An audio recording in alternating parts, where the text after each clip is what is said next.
السلام علیکم.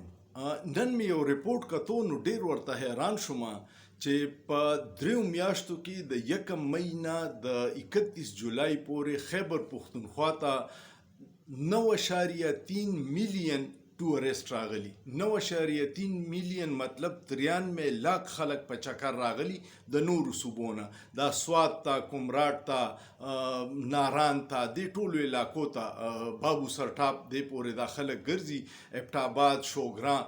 نو خیبر پښتونخوا له خدای ډېر لوی حسن ورکړی. ټول پاکستان ښکلی دی خو خصوصي طور زمونږ علاقه ډېره زبردسته ده. ځنګلي دي پکې، اوبه دي پکې، امن دی پکې، غرونه دي پکې. یو څو ورځې مخکې یو جرمن ټورست راغلی په سایکل باندې، هغه یو هفته په دغه کې تېره کړه ګلګت بلتستان کې، بیا یو هفته خیبر پښتونخوا په دې لارو کې تېره کړه، او چې پنجاب ته ورسېدو نو په دویمه ورځ هغه ډاکوانو لوټ کو، او په ډاکوانو کې ورسره 4 پولیس والم سہولتکارو چې اوس یې نیولي دي. نو جرمن سایکلیست چې دی تاسو به کتلي، هغه جړل چې موبایل یې رانه واغستو، 15 لکه روپۍ یې رانه واغستې، او یو ډېر اهم بهترین کیمره وه چې کم زما د ټور ټول دا ویډیوز او تصویرونه دي هغه هم رانه لاړه، پای پسې ډېر خفه یم.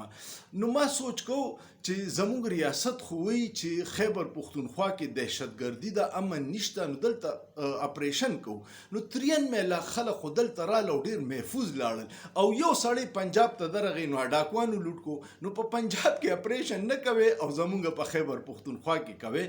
د اپریشن هغه خبرې چې عوام راچوت شو، نو تاسو به کتلي چې اوس خاموشي ده، ځکه چې هغې اپریشن ته کم ماحول جوړېدو، د هغې خلکو مزاحمت وکړو، په سوشل میډیا یې اواز چوت کو، او هغوی خلکو اوس دا ګڼله چې د دې اپریشن کو د دهشتګردۍ خلاف نو ټول قوم د ریاست سره ولاړ دی. خو که دې مقاصد نور سي نو بیا ورته قوم تیار نه و.